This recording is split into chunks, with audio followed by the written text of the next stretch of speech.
I'm very excited to introduce Robin Smith. He is the co-founder of VL. Ever the data geek, Robin's first passion was and will always be prehistoric archaeology, completing an undergraduate degree at the University of Toronto and an MA degree in international relations at Webster in Vienna. Today, he is excited about the changes happening in retail, the expansion of the omni-channel realm, and the services that VL OMNI provides to help rapidly scaling businesses continue to grow unhindered. Please welcome Robin. So where's the on-off switch on this? I think Do I have the on-off switch going? Okay. Thank you very much for that very kind intro. I'm going to walk around. I like to walk around and I like to see people. And with these lights standing on stage, I can't see anybody. So thank you very much for being here today. This is a really exciting time to be in e-commerce. There's huge changes going on. I heard a great line this morning, and that was, it's the easiest time to start a business. It's the hardest time to make a business successful. And this is something that we see every day, day in and day out in our business, in the integration space. And when I approached James about talking, I said, we're seeing some patterns, and maybe that's the archaeology coming out, but we see some patterns in the types of businesses and the evolution of businesses, and I thought it'd be really interesting to throw that out and talk to you today about some of the characteristics that we see in the e-commerce space, in the omni-channel world, and some things to think about. The presentation is very meaty, so I'm going to skip through some stuff. You've got a lot of content there. James tells me it's going to be shared, and I want to leave some time at the end for Q&A. So before we get started, how many of you are actually resellers? If you could just show your hands. So we have a few. How many consult with businesses that are resellers?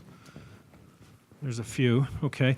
How many of you are running businesses that are thinking about getting into the Amazon or the omni-channel world, maybe selling on eBay or so? A few, okay. So this will be good. This will cover many bases. So typically what we see, there's 5 different types of stages of development in an e-commerce business. And the first one we see is the guy with a good idea. They're usually young. Sometimes they're at retirement age like me, and they're sort of thinking, okay, well, I'm going to do something different. They get a good idea. They go source product, and lo and behold, Excel becomes the be-all and the end-all. It's their central point of truth for data. I can see somebody here laughing. Clearly, I've hit a nerve. There's some experience with Excel and trying to run your business on the Excel spreadsheets. It's great when you're starting, you don't have any money. I call it the startup, the no money business. They have no money, they're just, sort of feeling their way around. Then they get a little more sophisticated. They got a few bucks, they're starting to sell. They're still using Excel, but now the volume of orders is such that they can't handle this manually. There's too many things coming in. They may have one channel, maybe they're experimenting with another channel. So they go out and they find themselves an OMS package. James told me I'm not allowed to name names here, so we took all the logos out and we're just using generic terms. So we're going to be agnostic. So order management. It's how you manage your orders. And you start to scale. You start to see that somebody gets caught in the sales pitch of the order management company. It's great. It's going to be nirvana. You're going to be able to grow your business to $50 million. It's perfect. And then your business starts to scale. You start making some money, you got a few bucks, you start thinking about that Rolex watch you're going to buy, and then all of a sudden you become, you're not quite there yet. You're not quite rolling in the dough. You got really, really big aspirations, and what we see is, okay, now you've got this mishmash of applications. Because what happens is that you try to satisfy the operational needs. You don't have a strategy about where you're going to go with this, but you try to satisfy your operational needs. So you're now managing your orders, But lo and behold, you've got channels where you need to manage your inventory. Who's going to do your shipping? Shipping out of your garage doesn't work anymore, so you need to have a fulfillment house or 3PL, and you need to have somebody managing your labeling. Maybe you want to get into freight rating because you want to try and make some money on shipping. So you end up with your OMS, your shipment system, your inventory platform, and you have your accountant who's now breathing down your throat saying that shoebox full of receipts ain't going to cut it. I need to have an accounting system. And I can see somebody here going, yep, yep. So clearly somebody's there and somebody's been there. And now the challenge is, and this is where we start to get them coming to us, is how do I make all these applications talk to each other? Because moving data now between 5 applications, and usually where a business starts to scale, we see a minimum of about 5 applications, and then it goes up from there. You see 5 applications that have plugins to channels, and they may have quasi-integrations to an accounting, so I was going to name a name, but I caught myself, to an accounting platform. And they've got an integration with the preferred shipping platform, which is maybe not the one that you want to talk to. And now it's, what do I do? So they come to Prosper Show and they're looking for another platform that can handle a bunch of these things in a more integrated fashion. And maybe they find something. And maybe they make the next step up to the next level, which is, I'm the swaggering guy. And believe me, I've seen some of them come by here. They're successful. They're making money. They got big aspirations. They're rolling in the dough. And now they're adding multiple channels. They're going to an e-commerce. They got a shipment. They got an inventory. They got a proper accounting system. But it's all this mishmash of things that don't really talk to each other. And actually, I talked to one guy this morning that had exactly this, and he said, I can't handle all the data movements that are going on because there's too much stuff happening, and I got data here that's not in sync with data there, and data I want over here, and I can't get it over here because my supplier won't put it there. This is no different than what the keynote fellows talked about this morning about business really hasn't changed. You're still selling, you're still shipping product, you've still got a supply chain. And you've got to have a strategy about how you're going to manipulate and how you're going to manage that. So what we now see is as people scale up, they reach the point where they've got to make the intellectual leap to an ERP. And what's an ERP? It's an enterprise resource planning platform. I've heard lots of people tell me, oh, I don't need an ERP. I can handle it with all of this kind of stuff. Yes, if you want to keep your business at a certain size, that's true. But if you want to scale and you want to become a serious contender, you need to make that intellectual step. You're also going to have to put a crowbar in your wallet because buying applications on the cheap doesn't necessarily allow you to scale. So what we see is when people go to the ERP now becomes a central point of truth where you're managing your orders, you're managing your inventory, you're managing your costing, you're doing all your accounting. It doesn't mean that you can't bolt on applications like repricers for Amazon or specific functionality like marketing automation because that's not part of a core ERP. But at least you've consolidated now a myriad of applications into a single point of truth. And that's the key, is that if you trade in a digital world, you need a central point of truth for all of your data. Just as an aside, we often see with larger companies the introduction of a CRM now to manage the marketing automation around their channels. Not necessarily an issue in the Amazon world, but the minute you start doing e-com with shopping carts or you're selling to channels that allow you to market directly to the end customer, having a proper CRM now becomes important. And a PIM, if your product catalog is over a couple of thousand products, you really need a content management platform to manage the enriched content of your products. Questions at the end? please keep those questions. I'm going to leave lots of time for questions.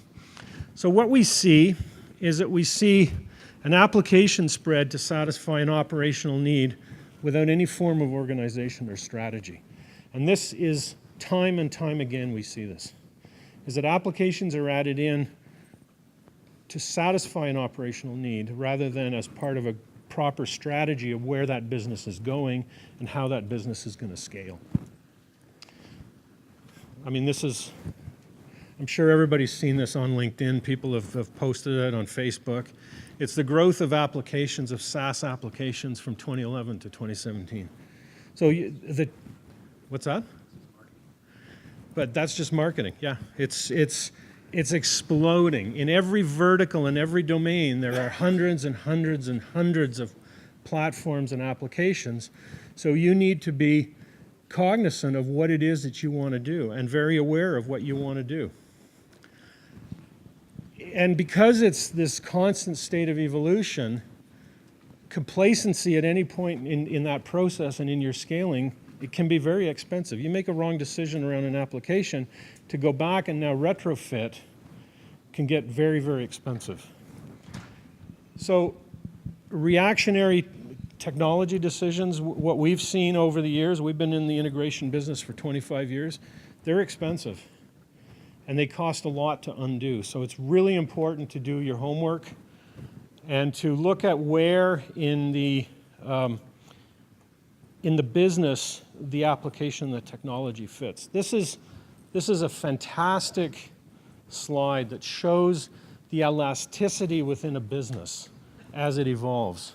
And if you think about it, there's really four points within an organization. And this is pretty typical of any distribution or manufacturing business, where you've got your production, you've got your attention, which is how do you raise the awareness of your product? You've got your fulfillment, you've got your data, and then you've got the inflection points between all of those circles. And as a business changes and evolves, those points are elastic. And you really need to look at keeping all of that in sync and in sequence as your business changes. So this actual graphic is from IAB. It's a retail brand research group. So I certainly will share this with you because it's a really, really excellent point to keep in mind the different pushes and pulls that you're going to have within your business as that business scales. And the pushes and pulls will vary over time depending on where your business is in that evolutionary point. So what's the right way? Well, the first thing is that you need some clear objectives of where you want to go. I mean, if you're only going to do Amazon, then that's fairly straightforward. You need to become the expert on Amazon. But if you're going to have a multi-channel strategy, you're going to have to become an expert in all of these channels and how those channels differentiate from each other. You need actionable strategies around how you onboard each one of these. In the EDI world, in the bricks and mortar world, and I'll use that as an example, we get calls all the time from companies who, well, I just signed a contract with Walmart, I got to do this EDI stuff. Okay, yeah, it's old school e-commerce, that's fine. Do you know how much it's going to cost you? No. This is what you're going to have to do. Well, I can't do that. Well, you just signed a contract, you have to do it. You have a trading partner agreement that is a contract. So did you price your products accordingly to some of the costs incurred? No. So this is an organization that didn't do their research. They followed the money and they got caught. So some really high-level general guidelines that we always throw out to people, and I always like to talk to people about, is inform yourself. You really need to understand what it is that you're getting yourself into. Within your own organization, identify the time hogs. Intuitively, we all know where the time hogs are. We all know the things that we don't like to do, because those are usually the ones that take the time that we procrastinate on, and we tend to leave until they become that festering boil that you have to deal with. Tasks take up time. An interesting stat, and this is well researched, is that on average, it costs, depending on the vertical, but on average, it costs $60 for the manual processing of an order, invoice, and shipment. So if you're selling less than $60 of value in an order, you're losing money on that order if you're doing it manually. So these are the kinds of things that you need to identify where the time hogs are. And you need to seek out those who know what they're talking about. I am constantly amazed at the people who come to us and they haven't done their research. They have not spent the time to educate themselves on what can and cannot be done. And a perfect example of that is application APIs. I want to do this, but my application only allows me to do this. And how do I reconcile the two within the business that I'm trying to operate? So these are the things that I think at a very high level, once you start to think about these things, you're going to find that you start looking at your business in a completely different way, in a much more strategic way also. A business is not a static entity. Just because you built a business plan 10 years ago doesn't mean that that business plan is going to work today. In fact, in our business, we don't even write business plans anymore because the business is changing too quickly. What I write from last year and this year is going to change, but what we do have is we have strategic objectives as to what we want to accomplish and where we want to go. And how many of you here have been involved in strategic planning, true strategic planning?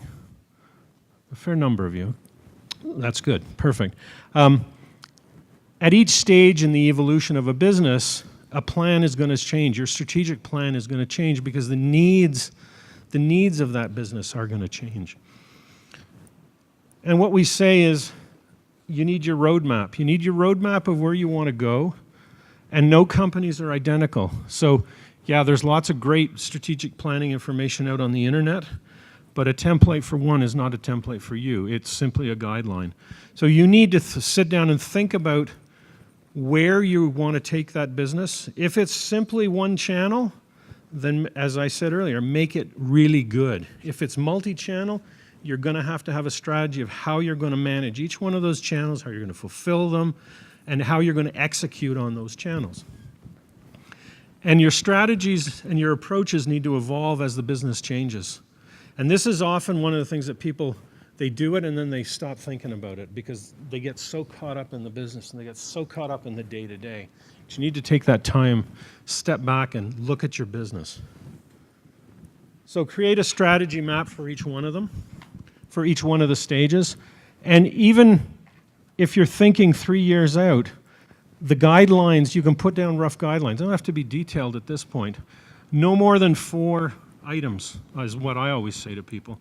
Because the minute you get past 4 items of strategy, now you're going into the weeds and you've moved beyond strategy. You've moved into tactics. 90% of people who say they do strategic planning, when you sit them down at the table and you start talking about strategy, what comes out is tactical. It's execution. I want to do this. I want to have this happen. That's not strategy. That's tactics. That's how you execute your strategy. So, and there's a very, very important difference. The strategy are the broad brushstrokes of where you want to take your business. The tactics are how you execute on that strategy. How many of you have been in the military? I can't see over there. Because this is part of military planning, very important in terms of how you are going to execute. So to summarize, strategy is much more, it's more than a compass. It's that points in a general direction. Strategy should be actionable, targeted, and measurable. Those are the 3 things that are really important.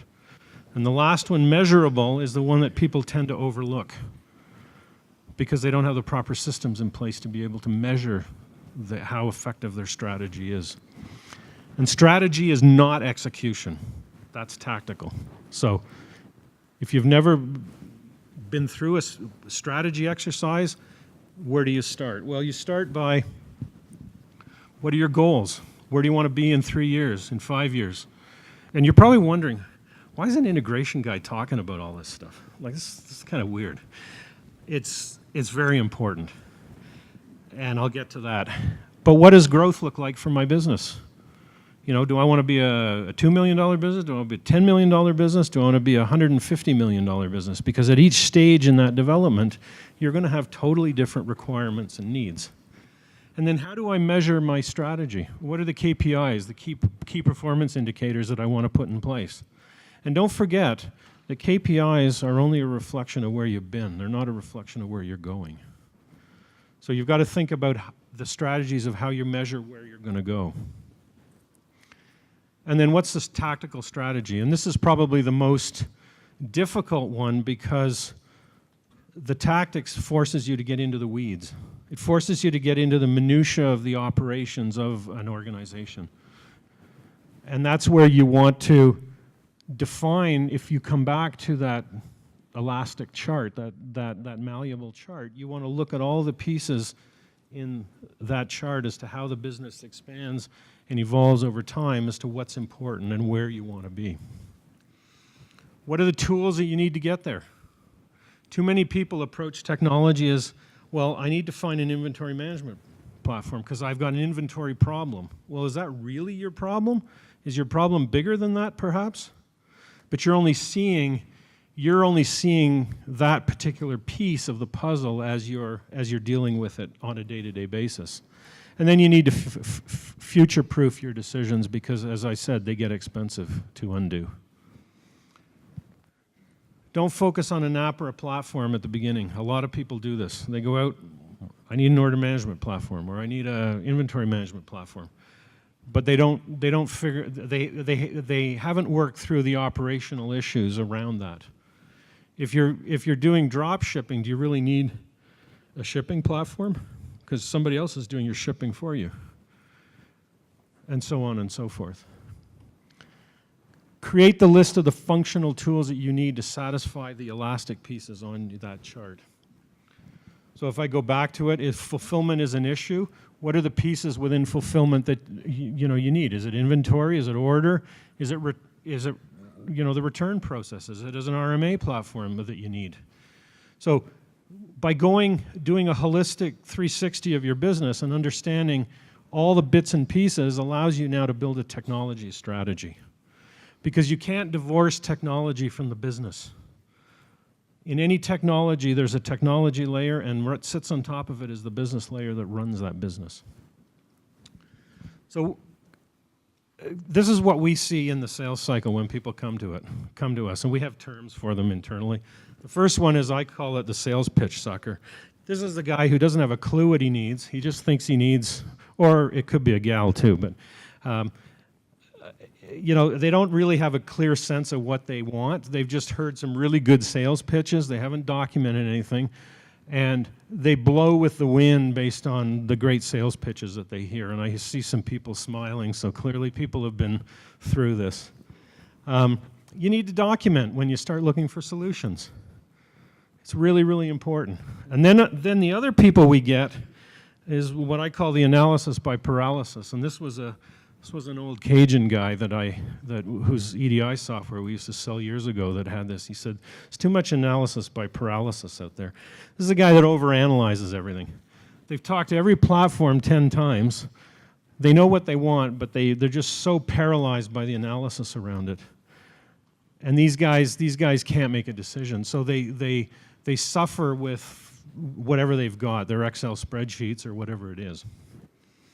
What you need to do is you need to bring the two together, and you need to become an informed buyer. So start with listing your pain points. Become educated. And define your needs and your goals in detail. And have a clear idea when you approach the sales cycle. Because you're in control. And what often happens with the other two is they let the sales process dictate where they go with things. So this is where they need to have that clear idea, and they need to make sure that they totally understand what it is that they want to do. I'm just going to take a quick drink of water here. You'll have to excuse me.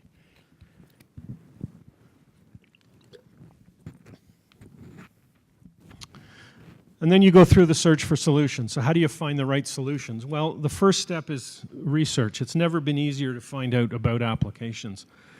I mean, there's multiple places you can go and get information. There's vendor websites. Everybody likes to talk about how great they are. Customer reviews, G2 Crowd, Capterra. There's lots of places where you can go and find out. One of the things that I often do when I'm going out and buying software is I go and look at a vendor's website. I look at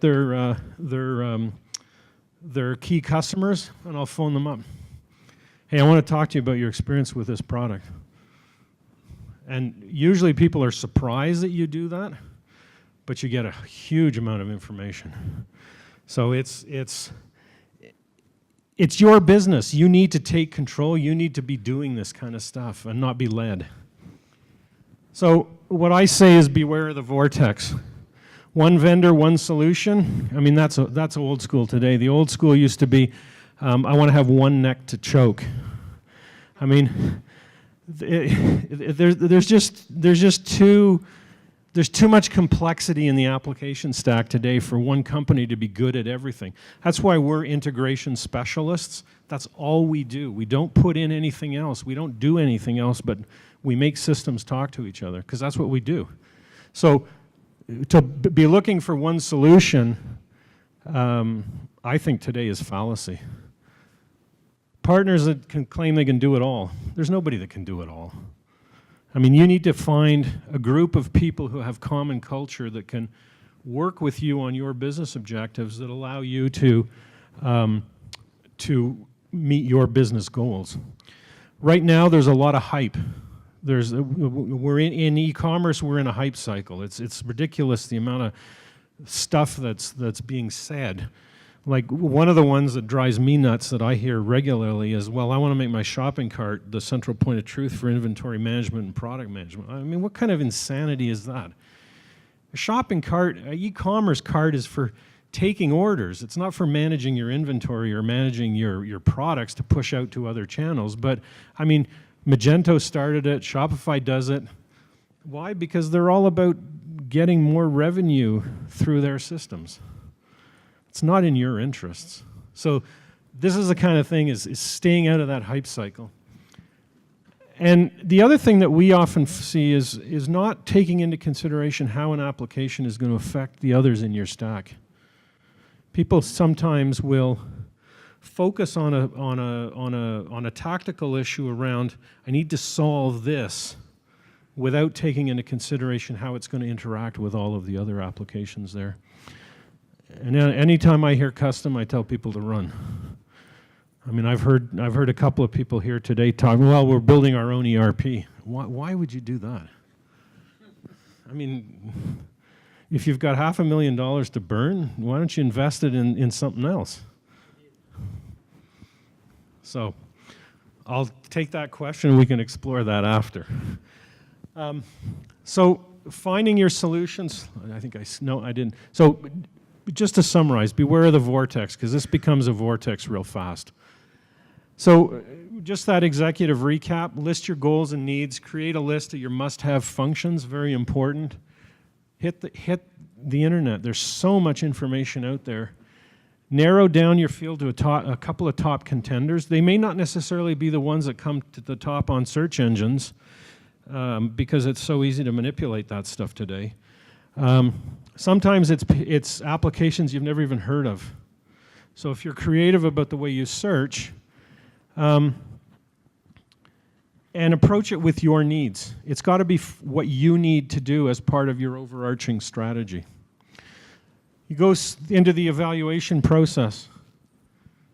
You're in control here. Don't let the salespeople dictate this. And this is something we're very conscious of in our sales cycle, is that we tend to approach things from a consultative perspective to find out what companies want to do first before trying to impose something on them.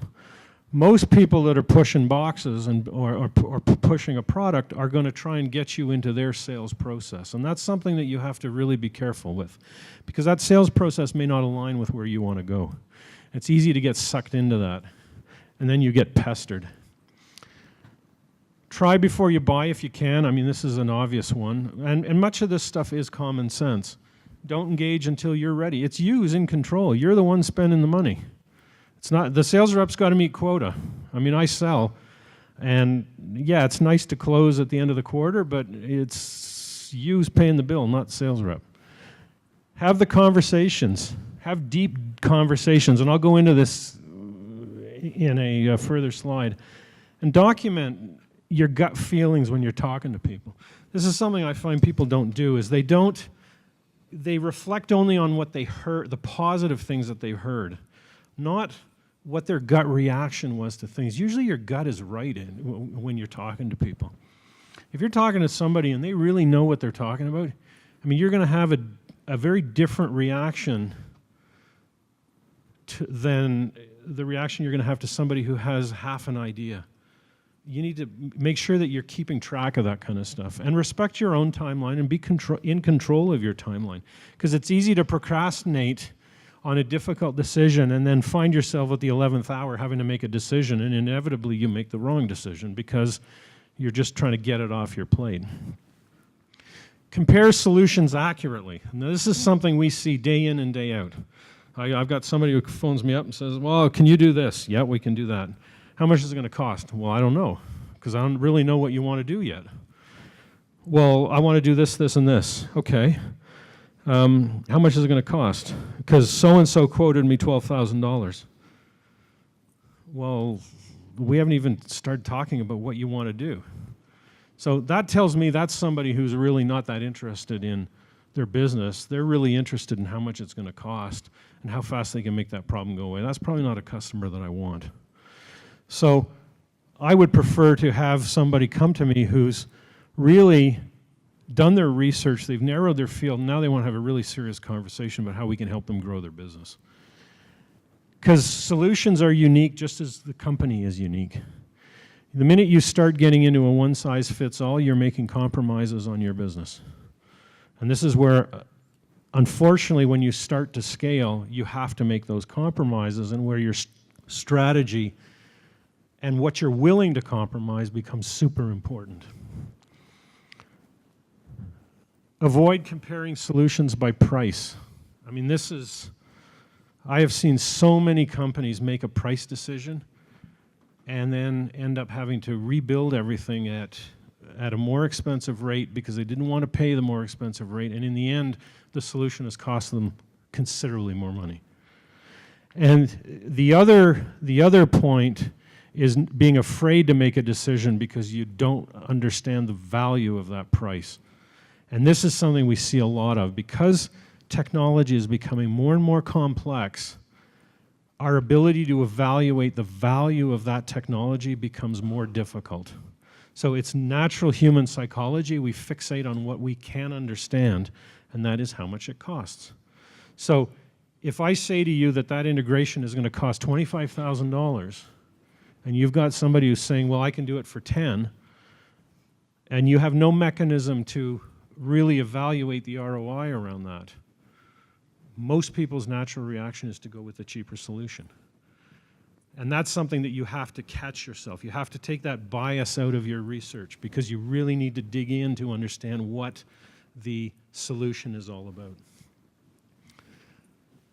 I'm going to jump through these because we're coming up on time, and I do want to leave some time for questions. But there's a couple of points on this slide that I do want to talk about. One is the onboarding fees. Understand the function, what's covered, what is not covered. What are you doing? What are you not doing? And what are you going to pay for after go live? Can you equate cost to value? A good sales rep should help you do that. Somebody who's pushing boxes is only going to has no interest in that. And account for the intangible. This is something I find people blow me away sometimes when they don't look at the wider ecosystem of who these companies associate with. Who are their partners? What can I leverage out of that partner ecosystem that can help me grow my business? People tend to look at things in silos. And it's really important to look at, say I take Shopify Plus and I look at the richness in their ecosystem of the partners that I can potentially work with that can help me grow my business. Now all of a sudden I've got something that I can now start to leverage into my strategic thinking and to where I want to go. And then the last one, how does it play with my existing technology stack? Are you just putting a problem on top of another problem? Or are you creating a bigger problem because now they don't totally work together? Remember your goals and needs, and vetting potential partners. This is something I see a lot of people not doing, and to me this is nuts. Who are the providers behind the solution? Because it's so easy to start a company today with some of the technology stacks out there, you got to dig into what technology is being put in place. Is it something that's being custom coded with a MySQL database on the back end that's not scalable? And you're going to put your business into that scenario? Or are you working with a provider that's got a technology plan of where they want to go with technology? We had a customer who came to us. They had chosen an order management product, which I will not name, and they were on the verge of bankruptcy because they couldn't get at their orders. Because the company had so much hype on some of their functionality, they onboarded too many customers too quickly, and their platforms weren't scalable. So it was like this quagmire of people trying to get on this platform, and everybody was screaming at them. The platform wasn't scalable. And when we sat down and talked to these guys, it was like, well, we didn't even think to ask those questions. So what's the underlying technology? What's it bolted together with? Is it baling wire and chewing gum, or is it something more robust? And every platform is going to have its issues. It doesn't matter how big it is. And evaluate the team. What kind of expertise do they have? Do they really know what they're talking about? Have they been around the block a few times? Did they come out of the world where you want to go? And can they help you navigate that world? Ask some hard-hitting questions. Where is the development being done? Is it in-house or is it outsourced? You'd be surprised at the number of SaaS platforms out there that outsource all their development. They don't even control it. They control it at a very high level. How fast is it to get technical help when you have problems? The technology the solution is developed on. I mean, there's a lot of, in our space, there's a lot of integration being written in PHP. It's not scalable. And people are paying good dollar for it. Cost and speed of changes. Your business is dependent on how fast that business can pivot and how fast that business can move. So it's really important that you get those answers before you commit. And is the solution elastic and scalable? If you hit them with 5,000 orders, can they handle that? Or is it going to bring the whole platform down? We use a marketing automation platform, and we brought their systems down last week because some of the marketing automation workflows we put in place were too complex for them. So mea culpa, we fell into the trap too. But these are the kinds of things that you learn from experience and you need to ask. What's the experience, the big picture?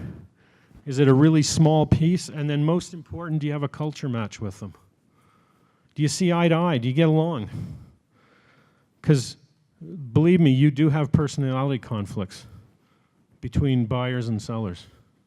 So, and this is usually where people, they either haven't done their due diligence or they don't get along, where people tend to separate. It's no different than human relationships. So I'm going to come now into defining your success. I talked briefly about this, but KPIs are what we call lagging indicators. They're a reflection of where you've been, not where you're going. So you need to think about the leading indicators, which is to project future performance. And I don't have time here to go into this kind of stuff. And there's lots of resources out there on the internet to talk about this, but I really encourage people to think about, there's some great dashboarding technology for KPIs to see where you are and where you've been, but it's not a reflection of where you're going. You need to think about where you want to go and how you're going to measure those things. The other thing, and I'll leave you with this in terms of selecting partners out there, is ensure that you know what success with that partner looks like. Like, what is the relationship going to do for your business? And how are you defining that?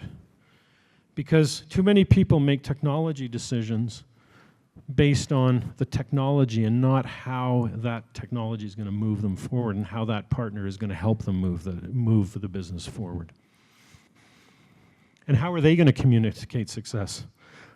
We have a customer who sells bricks and mortar retail and e-com, and we had an open house at our office in October when we moved, and they came and they said to us, they said, if we hadn't found you, we wouldn't have been able to manage the volume of business that we do today with the retailers that we deal with.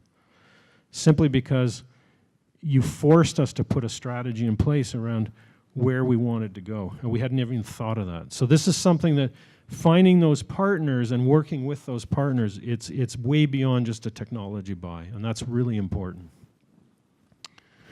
So defining your success, they're going to vary at each stage of your business, and I'll leave you with this.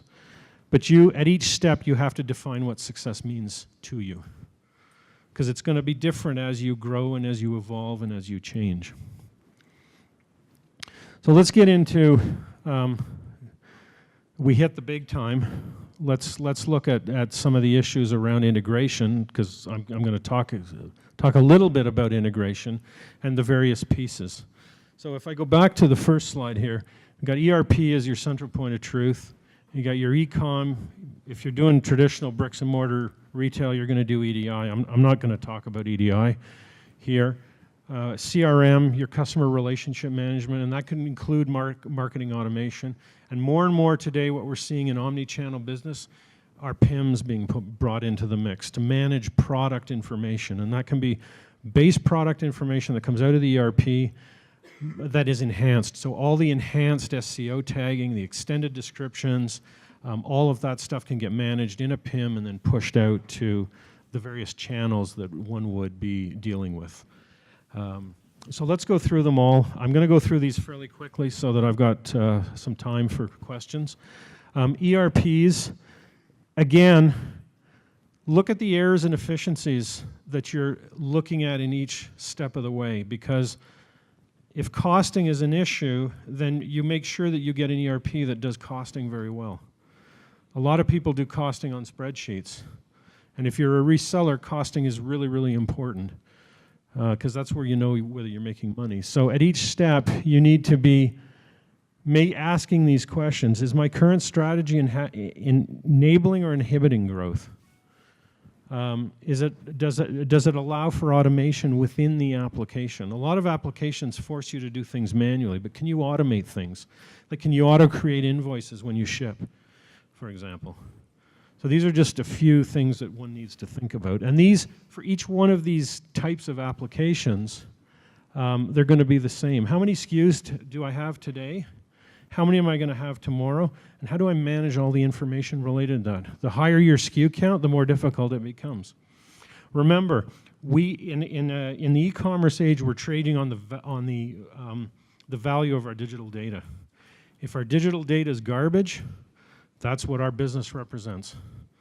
If our digital data is clean and it's good, then we're going to have a much smoother and a much better customer experience. CRM and loyalty. A lot of people don't think about loyalty, but loyalty is all part of that relationship management.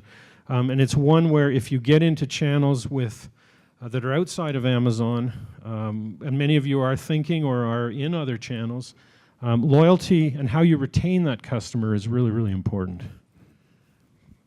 So how do I keep in touch with my contacts across my channels, and how do I keep my customers loyal?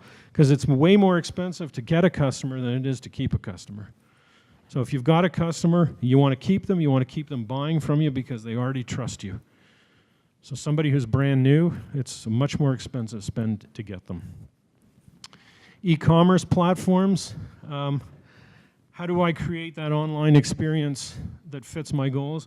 The other thing that I would say here is that a lot of people forget this, is that what's the brand that you want to engender with your customer? What does your brand represent? If you are a brand and you are selling, you're not reselling, but if you are a brand, what do you represent in the marketplace? And what is the experience that you want to engender with your customer? Because that's something I often see people forgetting. They don't think about it or they don't think of it that way. EDI, it's the granddaddy of e-commerce. It's still around. It's going to be around for a long time yet. But how do I deal with the majors, and how do I reduce my compliance charges? In bricks and mortar retail, compliance charges are the way retailers make money. Amazon does it on Vendor Central. You screw up, it costs you money. It's the bane of our existence, and you've got to be empowered to fight the retailers, and you need to have systems that will give you the traceability and trackability of information. The elephant in the room, nobody ever talks about it, it's why we're here, is that tying all these pieces together is a challenge. There's two schools of thought. I hate Steve Jobs because of the plug-and-play mentality. It's too easy to download an app to my iPhone and make it work. But guess what happens in behind that nobody ever sees? There's a hell of a lot of complexity. And unfortunately, when you integrate, integration is two things. It's technology, and that's the easy part. That's the really easy part. It's really easy for me to fit you into a box and tie two systems together, and that's what you live with. But is that good for your business? Does that allow your business to scale, and does that reflect the way you want to run your business? And this is where the business layer of integration takes over, and why it becomes the elephant in the room. The question I always ask people is my technology stack truly integrated? Because just because you're using a plug and play doesn't mean that you're fully integrated. Are you integrated the way you want to be integrated with the way you want to use data? And that's where it's really important to make sure that the applications that you have proper import-export facilities, whether it's an API, a SOAP, or a REST-based API, or even a CSV flat file that's not manual. Amazon has batch APIs where we can batch data going up. So, there's a bit of old school, there's a bit of new school there. So these are the kinds of questions you need to look at, because this is under the hood, but it's the kind of things that are under the hood that if you don't think about them and you don't look at them properly, you end up with applications that only do half of what you really want to do. So let's go through a really quick case study, and this is to separate the tech from the business. This is a business that is an amalgamation of many that we've seen. We get RFPs in the door all the time about people who want to solve their technology stack, selling multiple channels, 10,000 plus SKUs, which is actually a fairly small SKU set for some businesses. Recently acquired a big brand. They need specific data rules to be applied because now they've got multiple brands that need to be administered and managed differently. And they've got a need to be agile to respond. What we normally will do is we'll sit down, and this is something I urge everybody to do as they develop their strategy around their business, is to let's whiteboard the workflows of what you want to put in place. So if you've got your central point of truth up in the top corner with your ERP, and you've got multiple channels, map them out. This is an exercise I do with every potential customer that comes in the door. You tell me what you want to do. I was on a call just before coming in here where they said, well, we need to manage our inventory, and we need to, okay, well, how do you manage your inventory? Coming off the shopping cart, where's that inventory being managed? Where's it coming from? Who is providing you the inventory feeds if you're using third-party logistics or fulfillment? Where are you centralizing that? And are you allocating inventory by channel, or are you using a first-in, first-out model? So these are the kinds of things that you need to think about. And the best way to do it is to map it out. Whiteboard it out, visualize it. 80% of us are visual thinkers. So it's really important to think about how, and then look at how your applications fit into this mix. I'll actually just go back to this, because one of the exercises I do with larger companies is I'll get everybody in a room that manages an order from the front office to the back office to the warehouse. I'll take a ball of string, and I'll start with the first person that touches the order, and I'll have them pass the ball of string around the room of everybody who has to deal with an order. And you'll see how much complexity there is in organizations around dealing with data movement. So that's a fun exercise, but this also helps. The integration strategy, and I'm not going to go through this whole slide, but the integration strategy really has an impact on the ability to be scalable, to have scalability and to be agile. Because businesses do change. They're not static at a point in time. And really, it's all about agility and flexibility. In real estate, you talk location, location, location.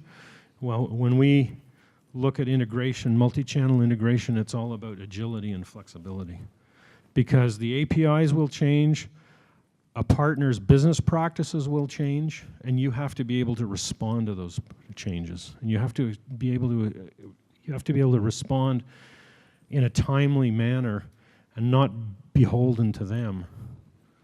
Because you get into bricks and mortar, you get into some of these other channels, it's all about them making money on your buck. So you want to be fast and you want to be scalable. So thank you for listening. We'll take questions. I have a microphone here, so I'll, if people can put their hands up, I'll come up. We'll pass the microphone on, and we can get those questions answered. We do have a booth. We're at 107, so we're happy to chat with people. So. Hi, thanks. My question is, so you showed the evolution of e-commerce infrastructure. I'm sure we've all been through the various phases. Where do you see, like in terms of SKU count, revenue, what customers do you see kind of hit that need where they might want to think about the ERP versus an inventory and an order fulfillment? Yeah, that's a really good question. I don't think there's an easy answer to that one, and I will give you an example. One of the companies that we have as a customer, it's a company called Dannison who sell flavored toothpicks. These guys are absolutely amazing, expensive toothpicks, and they're small. I mean, they're probably less than $5 million. Highly integrated. They already have an ERP in place. They don't have a lot of SKUs. I think they got 25 products. So, but they've made a strategic decision to be as automated as they can possibly get, and they've made the investment in doing that. So I think that depending on the strategy that one puts in place, I think one has to look at what are the points at which you want to be. If your strategy is you want to test the market, you want to see whether your business concept is valid, then I would say, yeah, start small. Start with a bunch of these inexpensive applications and validate. But keep that as your business strategy and make sure that you've got the plan to evolve beyond that. To answer your question about SKU count, where we see SKU count becoming a big issue is anything over about 2,500 products. This now becomes a challenge to manage. Spreadsheets don't cut it. I'm sure you've all tried. He's shaking his head. But just managing all the extended information and what each channel is going to require, you now need to either do that in a platform that can handle it. It may not necessarily be the ERP, but you may be able to manage the base product information in your ERP. Or maybe you do it in a low-end PIM, to actually begin with. But to come back to your question, I think strategy should dictate, each point. Takes 9 seconds to formulate a question, I'm told. Anybody else? Yeah. My name is Alex. I'm actually the one who developed the ERP system in-house. It's for specific use, for specific business model, selling on Amazon specifically, and not just anything, but just competitive selling, we call it. When you buy from the manufacturers, you resell them. I don't agree with you. You can't do that. And if you're really strategic about your business, you should really consider doing that, because in the end, you're going to get what you want, and you have control over it. Now, how much it's going to cost you? It costed me 2 years. I had contacts in Eastern Europe. I still do. Have 7 software engineers Costing me about $200,000 up to this point. It is still not for release. It may not be ever for release. It may only be a very, selective kind of software anyway. Did I achieve what I wanted? Absolutely. Am I happy? Yeah. If you want to do it in this country, multiply it by 5. This is your reality. Otherwise, you have a very selected options to go with, especially if you sell on Amazon. You know all the players. There is about 20, 30 of them. They all will tell you all things that you want to hear. But think of your business as far as production, because you are a production facility if you're doing what we're doing. Marketing and inventory control, especially with the storage fees. That's going to hit everybody very, very hard. I promise you, August. Yeah, I think the point here is opportunity cost. I mean, the opportunity cost is really something you have to evaluate. It was good for you. It may not be good for somebody else. Your point about 30 companies here, I always tell people, look outside of the vertical. You'd be surprised who's doing things outside, who probably haven't even thought about this space, who can accomplish your needs. Problem is people don't like looking very deeply, and they're not into researching, or they don't seek out those trusted experts. So, but opportunity cost is huge, huge. Yep. So, do you have any recommendation for a good ERP software we can use so it will save a lot more time?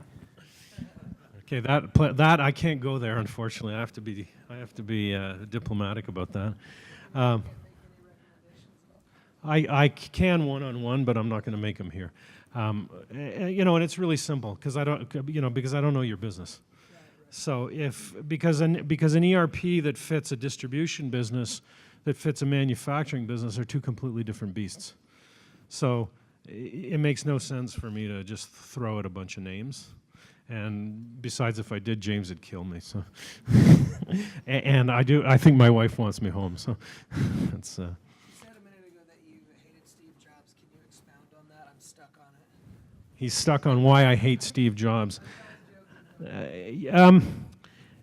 What Steve Jobs did, don't get me wrong, the guy's a genius. I got an iPhone, I've got an iPad, I got an iMac, like I've drank the Kool-Aid.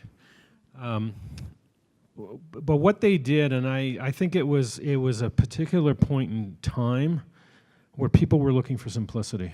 And simplicity in app development predicates complexity underneath. And what it has taught us is that we can go to an app store and download an application. I mean, you look at all the e-commerce vendors. They've all got app stores. Well, you got to be in our app store. You got to be in our app store. Well, no, I don't want to be in your app store because my product doesn't fit your app store model. Are you saying it conditioned us to want things to be simpler than just realistic for what we're talking about? Exactly, and what it's done is it's actually it's separated us from the complexity that's underlying because the applications now are so simple that it really it negates from the complexity that's actually going on. I mean, you think of Uber's app, for example. I mean, I can book a car, I can see where that car is, I can charge my credit card. I mean, there's a hell of a lot of complexity going on in that simple app that on the surface looks like, it took them absolutely nothing to develop. But I'm sure if you went to the developers and looked at the number of APIs that are being spoken to and the timing around the data movements, there's a lot of complexity. So that conditioning is what I don't like, is that when you start to feel, well, it should be plug and play. Well, no. Your business is unique, so there's no app that's going to be plug and play for your business. Particularly as a business scale. When a business is fairly simple and straightforward, yeah, but as it scales, no. That's why there's business consultants. So, are there any other questions? Yep. I guess my question for you is, how do you get through the BS of a good salesperson? So I've had it happen all the time where, like, I've asked a specific question about a specific problem I'm having. Let me go back, I'll get with my technical team, and he comes back and we get it in writing because it's unique to my business. And, oh yeah, no problem, we can do this. And then you know, you get handed off from a salesperson to an implementation person. The implementation, you know, doesn't have a clue, and then it's like when you ask this question, they think you have 3 eyes, and then it comes back, well, you know, they got the wrong answer, or somebody told them the wrong thing, and meanwhile, you're knee deep into this implementation, and I've had this happen multiple times. I'm actually in the process of putting in, you know, a couple new systems, and I want to prevent that pitfall from happening again. So, Yeah. How do you solve it? yeah, how do you weed through and make sure you get? Yeah, well, I will tell you how I solve it. I approach it like I'm interviewing somebody for a job. I'll ask the question 3 or 4 different ways of 3 or 4 different people. So if I start getting slightly different answers, it's either somebody doesn't know what they're talking about, or there's a disconnect that maybe they don't do it very well. So, I mean, I think, you know, it's hard because a good salesperson is going to tell you what you want to hear, unfortunately. And we all get suckered by it. I've been suckered by it, but I think you have to go with your gut. You've got to ask multiple people the same questions, and then triangulate on the answers that you get. And if you're still not satisfied, I mean, I would go right to the top. I'd go right to the key stakeholders and ask those hard questions, and find customers that you know that they've got and ask.